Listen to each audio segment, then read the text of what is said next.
Hey everyone, and welcome to the Postcast. Welcome. Sophia says hi. Oh. My Sophia. Your Okay. Sophia probably doesn't say hi. No, she is lounging on the lanai moment, actually. Lucky girl. Okay, so Jen, the randomizer has put you first for sharing today. Always. Tina Bambina, you are second. I'm third, and then John Rhonda is bringing up the rear. Wow. Sharing is really one day. Sharing is really a misnomer because we aren't actually sharing. We have to shut up. Oh, that's true. Mm-hmm. All right. Well, Right. Here's the welcome, and here we go. Here's the feedback I'm looking for. This piece I wrote years ago before I even started working on Phoebe or any of my other novels. Something came across my computer that was a short story contest, and I thought I could do that. And so I wrote it. Come to find out, it was one of those, I think it was a scam of some sort. I don't know. But so anywho, though, I wrote this. So my question is it really bad? Can you tell that I wrote it years ago? Is it much different from what you hear from me nowadays? And is it something that I should include on my website as just like extra stuff? So that's what I'm looking for, you to be honest. Okay, so you're quiet now, right? Who's going first? You guys go first because my printer would not work, and so I usually print it out and write on it, and I didn't. So yeah, I have to try to remember what my thoughts were. Okay, Jamie, you want to go or you want me to go? Go ahead. Okay. Well, to answer your question, I had not a clue that she wrote this years ago. I thought her voice sounded the same as it does now. Okay, in the third paragraph, love isn't a feeling, it's a choice. If you talk to any of my family members, my children, husband, whatever, love is a verb. That is our mantra in our family. So I loved it right away. Okay. I thought it was really, this is just a character thing. I thought it was really interesting that in the parking lot when they were parting ways, that they said, love you. I also flagged that, yeah. Mm-hmm. Is that habitual or, I mean, did she do that on purpose? That is exactly what I wrote. Mm-hmm. Mm-hmm. Okay. So I only had one piece of meat and I don't know if it really qualifies, but she moved from, oh, this is the back of the paper. Let me go to the front. Okay. So in the second paragraph on the actual beginning of it, she talks about being in her car and then them like walking in. And then all of a sudden, the very next sentence, the marriage counselor is talking to them. I thought that was a little abrupt, but it doesn't have to change really. I would like to see it change. And then my last piece of bread is, okay, can you see my little face right there? Can you see it, Jen? What does it say? Answer. Is it a smiley face? It's just a face. It's a like she wiped her eyes and looked up just in time, blah, blah, blah. I don't know. I liked it. That's probably one of my favorite paragraphs in the whole thing. I don't want to spoil it for anybody. And then the fact that the ending happened the way it did, I've got a big awe right there. I was very pleased with the ending and I thought it was very well done. So I liked the piece and I really only had that one little piece of meat to add to it. I think that was all of her critique. It sounded like her voice. And yes, add it to the website for sure. Yeah, I agree. Am I on? Yeah. Yeah. I agree with everything you said. I loved this piece. It was so real life. Mm-hmm. You know, I don't know if I should say this on here, but I had a period in my marriage where I went through something very similar to this, a long, long time ago, where, you know, you're feeling ignored and somebody starts paying attention to you and suddenly you're like, whoa, what just happened? I just got butterflies or whatever. And then you start questioning everything and you have to go back to, this is a choice. This is a commitment. And ever since I went through that, that's what I told my kids, who are all now adults except for Christopher. Love is a choice, and it's a commitment, and you can't go into marriage expecting butterflies. And so I just feel like this was so well written. The characters were real, and it was real life. This is something people actually go through all the time, and I think it has a lot of value for that. Yeah, I mean, I would agree with you. The theme of this and the takeaway are excellent. I mean, it's very much a story that is relatable. And I think that a lot of people, not just women, find themselves in this situation. I personally am really relieved to hear that this was written years ago by this author, because I really did not think that this was on par with other things I'd seen from her. I'm so glad, because I had some rough criticism and I was like, I don't want it to be like, well, I'm the short story person and I'm going to tell you how the short story is not, you know what I mean? But really, this would work so much better if it was narrowed down to one conversation in the counselor's office instead of, well, they chit-chatted about this and then they chit-chatted about that. No, get rid of all of that garbage. Let's have some tight dialogue. He said this, then I said that, and this and that.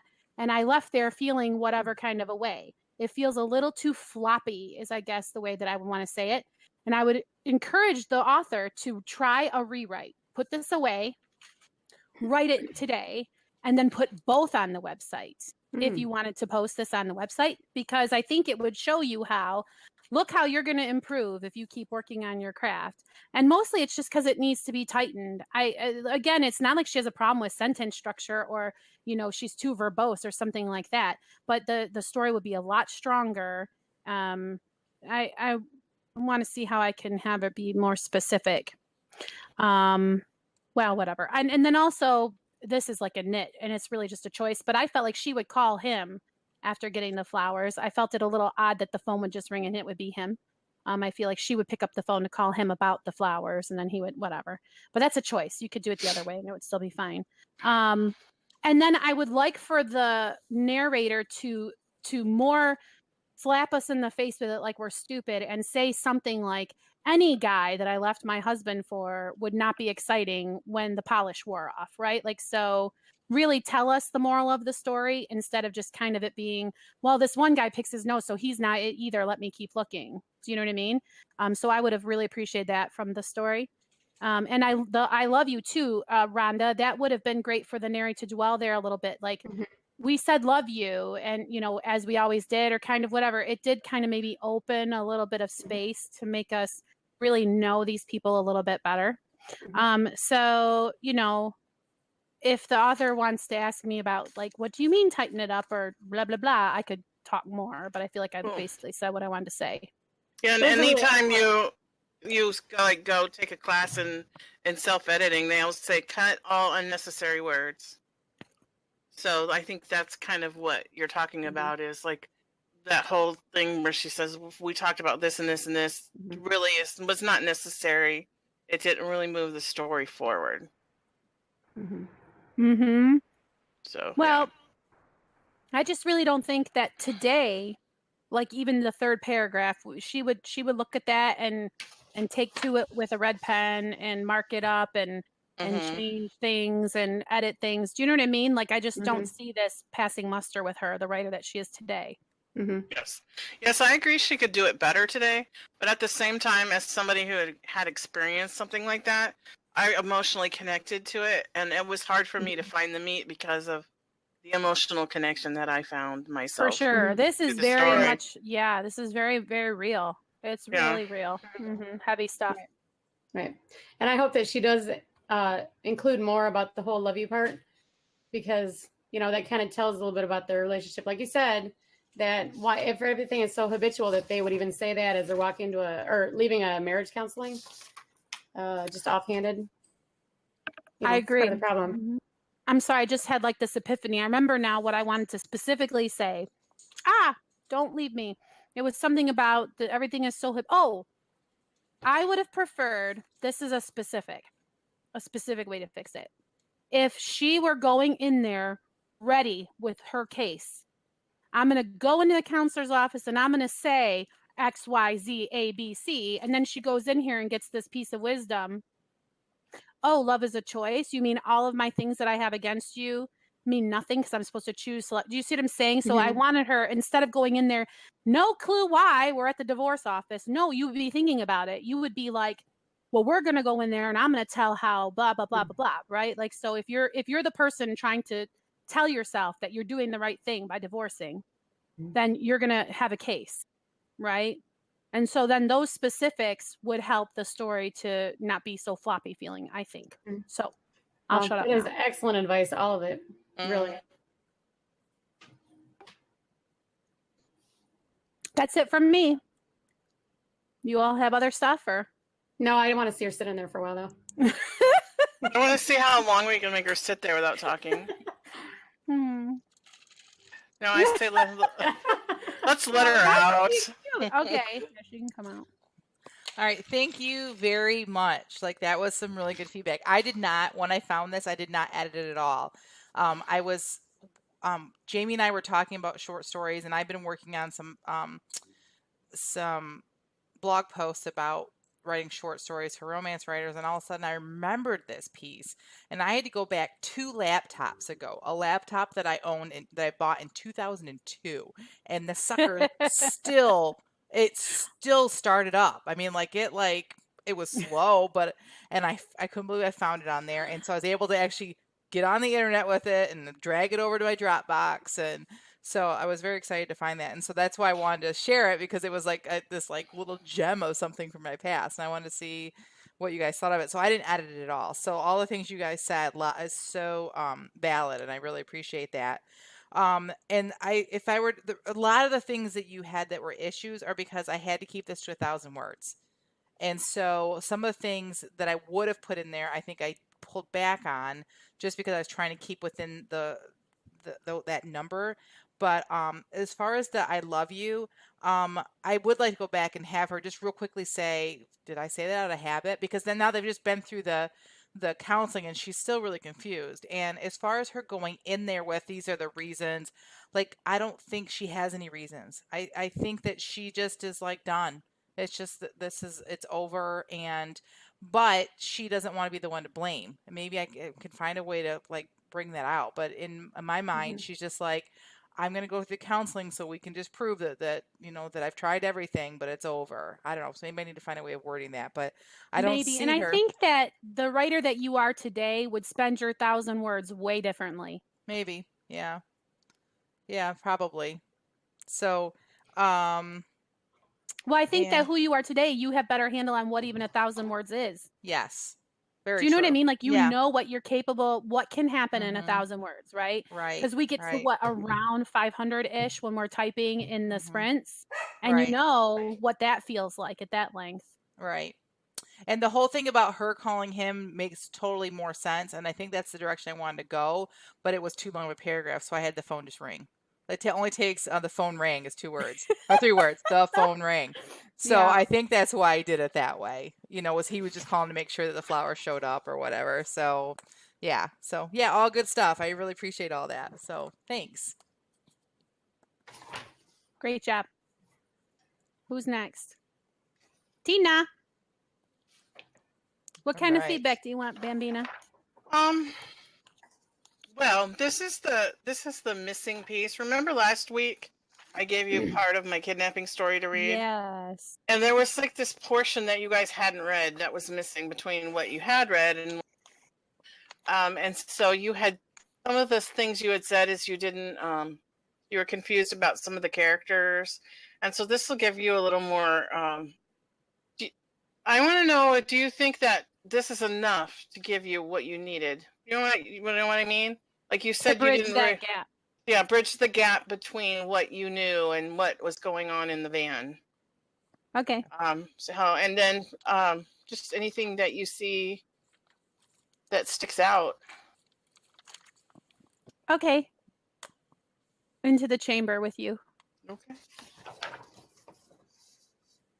Well, I can go first. I don't have much to say because I had very little meat. I thought it was a very straightforward situation.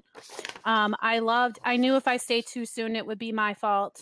with the drunken mother. Like, it just totally says a whole lot. Like, she'd start wailing on him or something, and she's abdicating her responsibility, whatever. Also, my only meat is I still don't think Joe or whatever his name is necessary, but fine. If there needs to be 3 campers, then there needs to be 3 campers, because that was my crit from the last week. I'm like, who is this guy? I'm confused. Is the driver talking or is this other guy talking? And Tina's like, oh, but he's important, this author, because he is in the earlier scene. And I'm just like, still get rid of him. Like, I just don't care about him. But I understand that it makes a better dynamic if the girl goes walking off and then there's somebody to say, you're just going to let that guy go walking off with your girlfriend. Like, I mean, I get that that's supposed to be like a thing, but I just feel like too many characters is, I don't know, just bothering me, whatever. But that's my only meat. The rest of it is like, great. There's dialogue, there's action. It's fine. So I will stop now. It's great. Great work. I am not generally a fan of first person, but she does this well. I think it works, and I know that like we are getting it from the perspective of the abused child, so like we need to be inside his head, and I think that's really great because it's so much psychological stuff, and so I think she does it really well. But I did have questions about the characters too. She talked about that there were 3 guys and a girl, but when she introduces them to us, it's Michelle, Joe, and Eric. So there's only 2 guys. So the third guy is at home on the couch. Remember, they go back to that apartment, and then he's on the couch. Yeah, but under the tarp lounged 3 guys and a girl. Oh. So from the beginning, I was confused, and I kept looking for the third one. So that probably.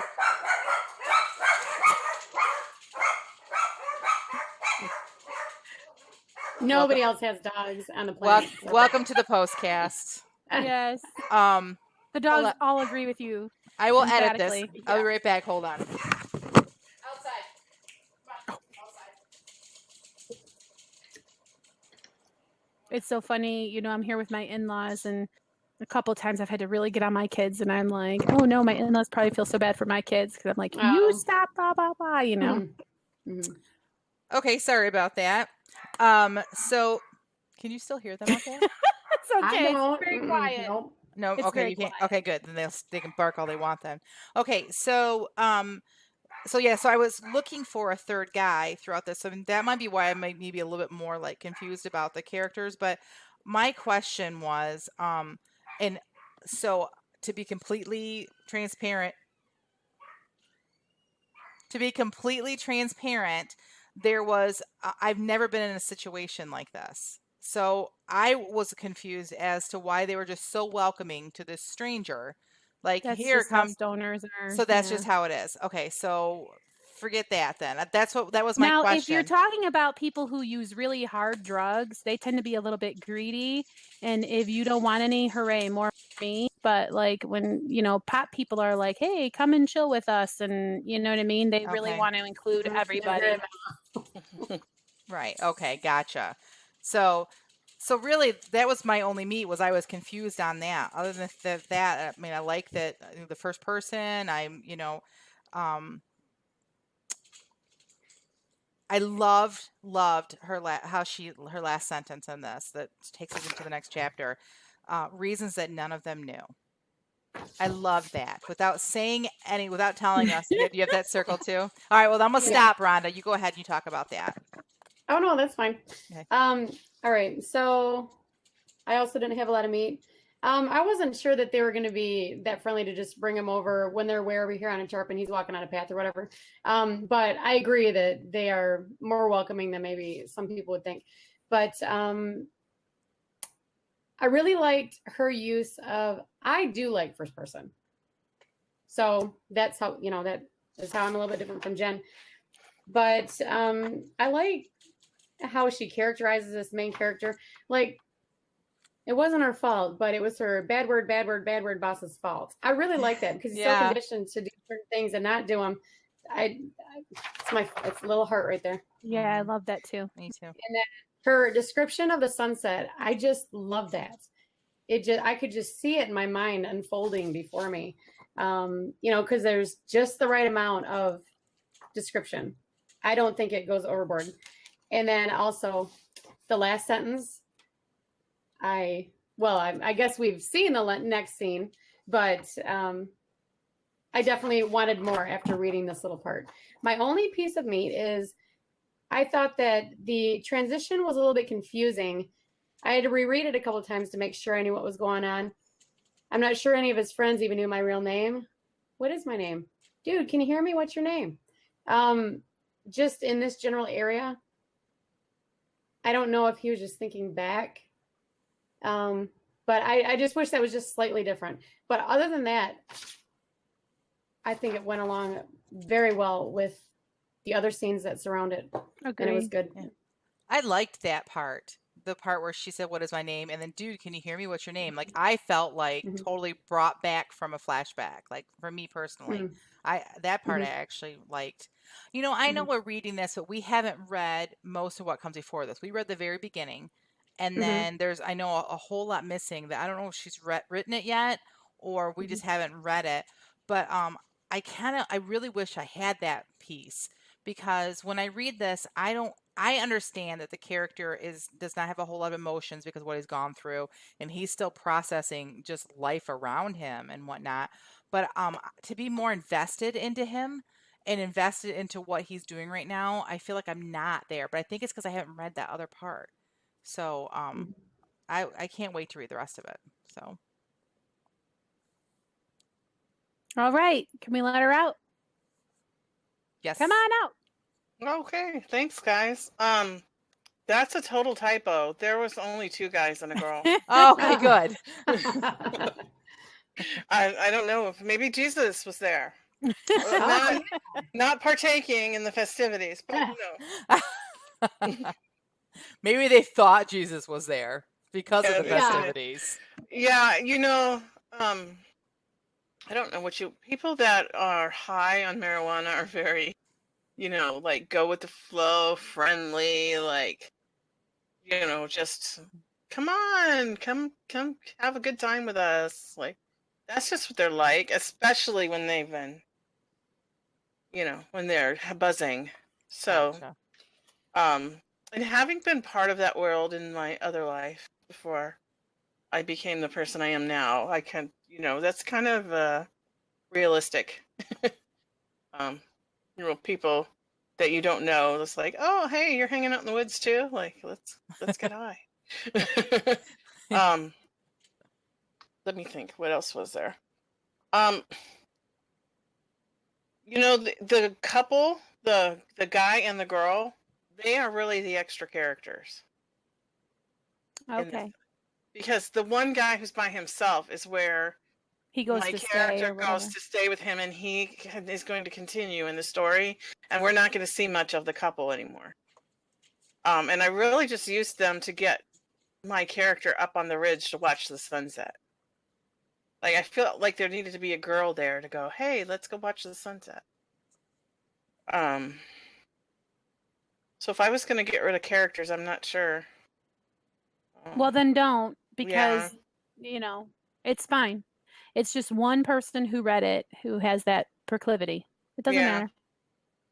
matter. You won't be seeing them anymore. Right. So if that You makes are you getting happy, rid of them. yeah, they're just in that I scene. kind of like them. They're, I might mention them here and there, but they're not a major part of the story. They're just kind of, window dressings. So, and you're right, Jen. There's parts missing that I haven't really written yet because I'm flipping back and forth, and I'm writing in first person the whole thing, but I'm switching points of view. So Right. first chapter, point of view of the little boy. Second chapter, point of view of the police officer who's trying to solve the case. Right. Because there's another little boy that's been kidnapped, and this is why my main character has been dumped off in the woods, because he's been replaced. Right. And of course, probably realistically, the guy would probably just killed him or whatever, but I needed him for my story. Right. So I just had the guy like, okay, I'm just going to drop him off in the middle of the woods, and he'll probably get it's kind of a passive aggressive way to like get rid of him. Because this boy and this police officer are going to end up together at some point in the story. to solve In the the case. park, right? Well, that was just a scene I wrote for a writing prompt, so I'm not sure that's going to actually be in the book. But it was kind of a It was a near miss, wasn't it? Like, yeah, I just wrote that because it was a prompt, and I don't know that scene's actually going to be in the book. The one that you guys read in the park. I haven't made up my mind yet about that. It depends on what happens as it goes along, but it's kind of hard to switch between characters. So I can't write chapter 1 and then chapter 2 and then chapter 3 and then chapter 4 because it's too hard to go back and forth between the heads of the two characters because they're so different. But so I'm kind of writing 1, 3, 5, and 7 and then going back and 2, 4, 6, and 8.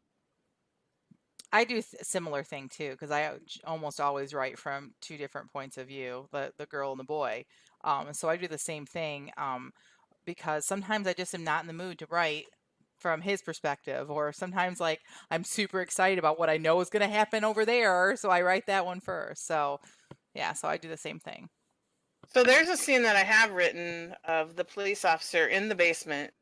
Like the very first scene is the boy behind the wall. Yes. When the police officer comes down. Yeah. And that's his point of view. And the next one is the police officer's point of view of the same exact moment of being in the basement and having this gut feeling that he's missing something, but not being able.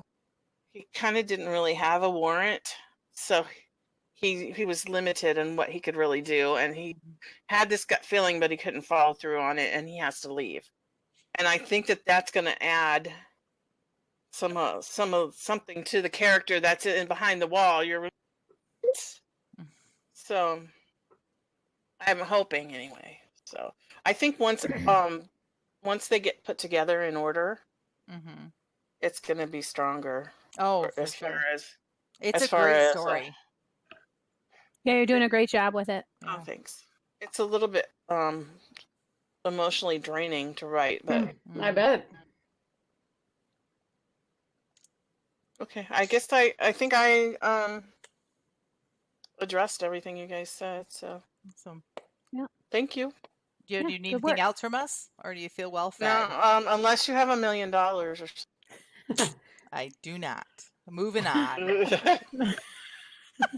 Let's see what Not yet. Not yet. All right. If you can make my book go number 1 that I haven't published yet. Not yet. Okay, basically, I just want to know if you care about these people, if you want to keep reading, is it boring? It's the first half of a story. So if you want more, hooray. If you don't, I need to know that too and what I could do to fix it. Okay? Goodbye. Okay. I'll go first. The first thing I wrote down in my notes was, and I underlined it 3 times with an exclamation point, I love both of these girls. Like, they are so real to me. They are like just genuine characters, and I care about them already. I care about both of the girls. I just think that there's something just genuine and real about them, and I just love that. The connection that these two stepsisters have, and my favorite thing in the piece was how Jamie alluded to the fact that that there was a divorce or a pending divorce. At least that's how I read it, between the stepsisters' parents, without telling us that the parents were divorcing and that there was some sort of infidelity or something. And I love that because I feel like that's just a master who can do that, who will show us that, because when you think about it, when these two girls are talking, they're not going to say, well, I'm really sorry that my mom cheated on your dad and that now they're going to get divorced. They wouldn't talk like that because they would already know this, and we're jumping into the middle of the story, and Jamie was able to show us that, and I thought that was really great. I honestly didn't have any meat. Like, I loved it so much that I went through and read it without even without a critique's eye, because I got so into it, and I just love the character so much. So I guess if I have any meat, the only meat is that she just said it was half of the story. That means the story is almost done, and I just like them so much that I really was hoping this was gonna be a long one. So that's my meat, is that she should have wrote this one longer for me. The end. Yeah. Well, I have to say that my critique is almost identical to yours and I know that she wants us to really dig into this and find some stuff, but I really don't have any. I've got a little heart. My favorite line in the whole thing is, noses are unremarkable as she believed all noses should be. I just like the way that she said that. I love it. And also I need to hear the end of it. I need to find out if she ate the cupcake, or was it a cupcake, or I can't remember now. But I can tell that she has been on a low carb diet before, because the hunger pains she described really, really well. Right. Her descriptions were beautiful. But I don't have any meat either, honestly, ironically, because she is on a low carb diet. But it is really good. And I don't want her to change anything. And I want to read more, because I do love these characters. Yeah, I loved it too. I read through. I forgot I was supposed to be critiquing it, and then my printer wouldn't print. So then so my printer wouldn't print, so I read it, and then my son's girlfriend had an idea, so we tried it. So then I went back and read it again, and I forgot I was critiquing it again because it's just so good, and I especially love Saffron. Like, I really just love her. I mean, I like the other girl too, but Saffron really like stole my heart. Right. Yeah, it just and you know, like I can almost taste the sugar of the cake, like just anticipating that sweet. What was the word she used? She was talking about moat.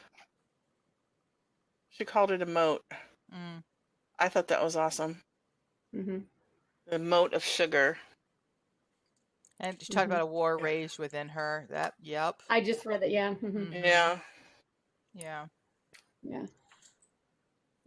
I feel so bad because I feel like I'm cheating her out of her critique, but there's literally. So let's talk about this though. Since we don't find any meat, we know this is only half the story. So what, as readers, would we be looking for the next half? Maybe that will help her. You know, like for me, when I read this, I want more of the relationship between the two. I know we are getting everything from Saffron's perspective, but that doesn't mean that we can't get something from Rebecca. I would like to see in the second half, and this may not even be the direction she's going in, but I would like to see Rebecca somehow expose her insecurities, because we've seen Saffron's. We've seen, you know, she talks about it is in very subtle ways about the willowy friends, and so clearly weight is an issue with her. She's on a diet, and but that doesn't mean that Rebecca, who Saffron sees as perfect, or you know, whatever, perfect nose and everything, doesn't mean that she doesn't have her own insecurities. So I would just love to see a little bit of that for Saffron to understand that she's beautiful as well. So that's what I'm hoping for the next. But that's Well, I was kind of wondering. I'm sorry, Tina. Go ahead. Okay. I would just like to see Saffron come to a place where she has some confidence and some acceptance of herself, and some love, even if she's not perfect. Yeah. Even if she doesn't, you know, lose the weight and become what she sees. She sees all these willowy people as the ideal. And I think she needs to come to a place where she sees a new ideal. Yes. That's what I'd like to see. That'd be great. Right. Well, I'm wondering, when I was reading it and came to the end, tragically, I was wondering if, you know, if we learn more about what's going on, and obviously the marriage is falling apart, are these two sisters that are such good friends, are they going to stay like that? Or is all of a sudden Rebecca going to decide, you know, you're not part of my life anymore. We're getting divorced too. You know, I was afraid that she was going to do something like that to me. So I hope that's not what happens, because they seem to have such a great relationship. Right. But we don't know anything about Rebecca. And, you know, does she feel about Saffron the way that Saffron feels about her? Or will she let the pressure from her willowy, elegant friends make her kind of start to cool off? Right. All right, great. Anything else? All right, No, Jamie. just excellent. I would like to hear what she has to say about it, Yeah, me too. and then I'll add more. right. Okay, so I'm out. You are. Mhm. Okay, so Rebecca's getting married, and her husband is not at the cake tasting, but Saffron is, and Saffron is on diet. So you guys all got all that. Yay! Mhm. And then, so you like the relationship, so great. I was really worried about some of it. I didn't know if it would be interesting to read. Anyway, so yay. I'm really, really happy about the positive feedback. I know what happens. I know what happens at the end of the story. So I think that you guys would find it satisfying. I just had to look and see where I had stopped. And again, it's so funny because I wrote this a couple weeks ago. So I only vaguely, I remember the second half of the story, but it's not like I remember my last line or anything like that. Right. So yay, I'm really glad you love them both. And I'm glad you want to know more. You find out more about Rebecca. So, I think that Saffron, realizes she's not the only person in the world who has problems by the end of it. So hopefully you will find the ending to be satisfying. And thanks for your awesome feedback. I don't know if I didn't answer something that you had a question about. Are you going to? Do we find out if she eats it? Yeah. Are we going to? The cake. Yeah. Ron is worried about the cake. I She am. wants I'm to really live hungry right now. vicariously through her. She wants to know if she hung tough or if she Yeah. caved to the seductive siren call. That's Well, awesome. I'm not going to tell you the answer because I want you to want to read the rest of my story. I do. Are wanna you read it. sharing it next week, or is this something we have to wait for you to publish? No, this is going on my Patreon for a while, and then I'm going to pull it to publish it. So this will Gotcha. be in my workflow at some point. So my patrons will get to read it. Probably it may already be on my Patreon by the time this episode airs. I'm not sure because I have to do a schedule of release for everything. So And the same thing with my kidnapping story. If you're my patron, you can read that. yeah. So if you but this haven't will be already, it's exclusively right now available wherever we're posting these. Where are we? on our Patreon. Oh, on our Patreon. On So the- for right right. now, this part is exclusive to this. No one else can see this right now. But after this episode airs, it'll be available on my personal Patreon in full, and then it will be pulled to be published. So if you haven't already, go on over to Jamie's Patreon page Yes. and Christina's Patreon page and subscribe, and you'll be able to access all of these freebies that they have loaded up there just exclusively for their subscribers. Yep, and it'll hang around there for a while, and then the idea will be to publish a compilation. But I'm not sure how that will look because I have so many stories that are like here and there. I'm for sure. I think I have enough to be like summer themed right now, but I am not sure how I will collect up the others, bunch them up. All right. Okay, Do you need so anything now else from us? No, I really, really appreciate all the feedback. I'm glad that you like these ladies, and I hope that you like the second half of the story as much as the first. So we'll see. That remains to be seen. In fact, I should probably go and read it and make sure, and make sure that it's good. So thank you. All right. Awesome. So Rhonda, what kind of feedback are you looking for? Okay, so this is my Lester Dent. It's the first two scenes. And okay, I did not mean to submit this one because it is an earlier draft. I've added a few things to the final draft of it. So I think what I'll do next week is whatever you guys have to suggest today, I will see about those changes. And then I will add another scene to it and then submit that next week so that you can see the changes that I already made that I do want to keep.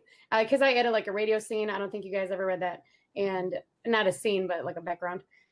And a couple of other things. So just hit me with whatever you got. All right.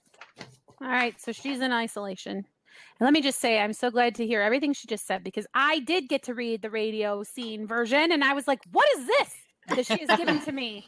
This is not what I remember because it was really cool because she has this, the old radio programs are playing in the background while this woman is dealing with these intruders.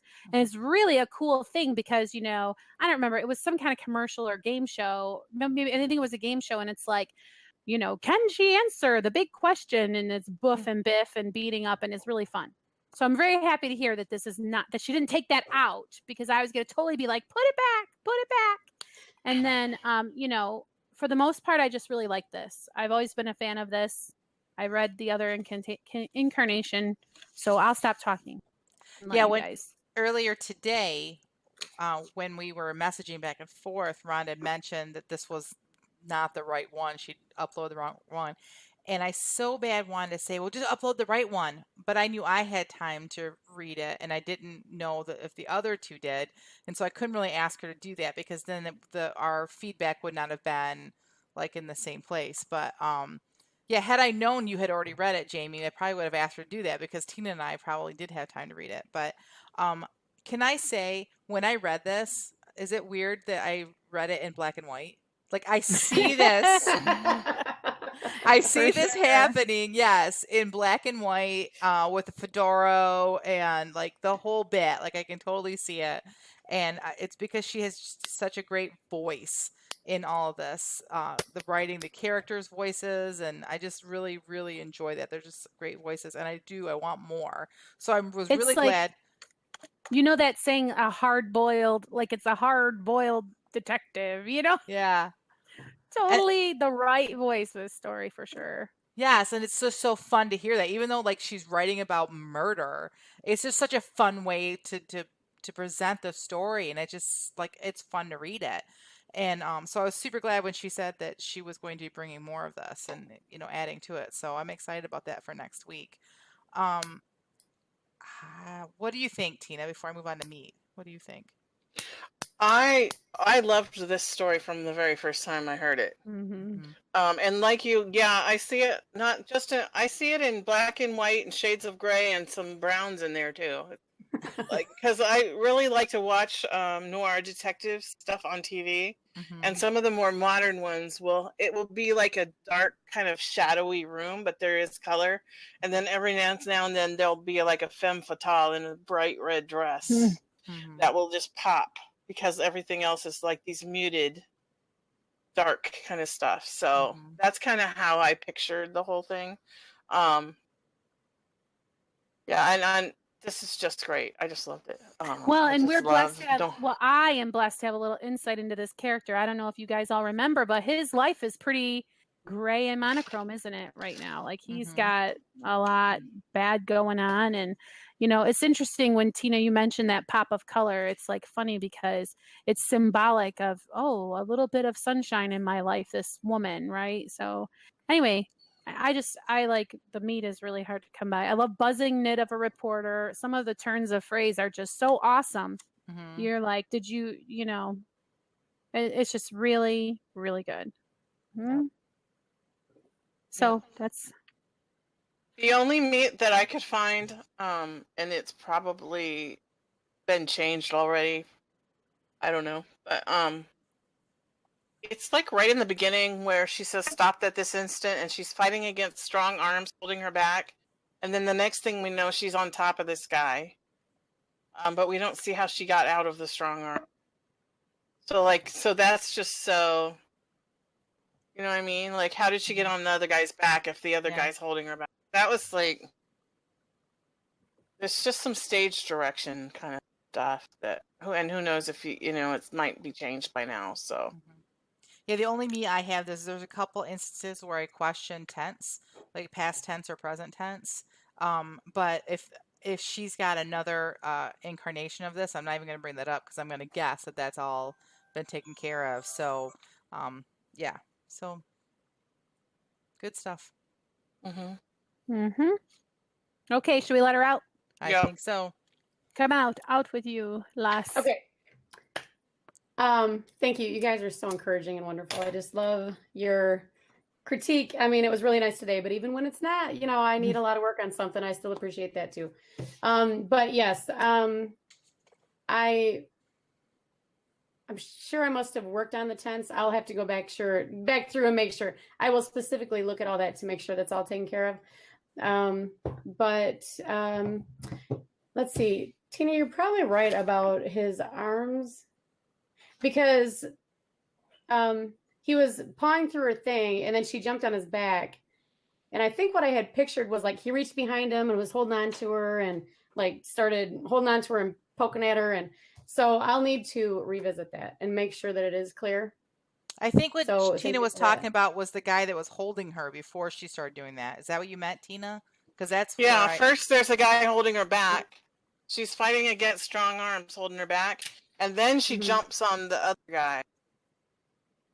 Mhm. So, Okay. I mean, if you just said she broke free and jumped, Right. that would clear that up. Well, and the whole thing Right. has just a different pacing in the radio version anyway, that I wonder Mhm. how much of this even made the cut. Right. Because it's like action, action, radio voice in the background, action, action. So it might just get worked Mhm. out. I'm not sure.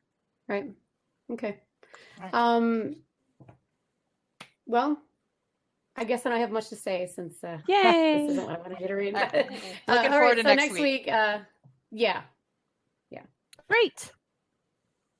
So what now? Do we have to remind our patrons that we are going live Yes. on October 31st at 11 o'clock with a writing sprint to follow? In So less that than a means we week. won't have a normal postcast, right? Like it'll be all of that stuff as our episode next time, right? Yeah. I guess we didn't think about the postcast, but yeah. Maybe we can share what we wrote during the sprint in the postcast as a Yeah. bonus for our Oh, yeah, we listeners. could read it to our listeners. Yeah, let's do that. Okay. That'd be great. All right, so that's it for today, huh? That's it. That's All right. it. Let us know how you enjoy the postcast. Tell your friends. Right. that they're Comment missing out. below. Yep. All right. Thanks, everyone. Bye. Bye. Bye.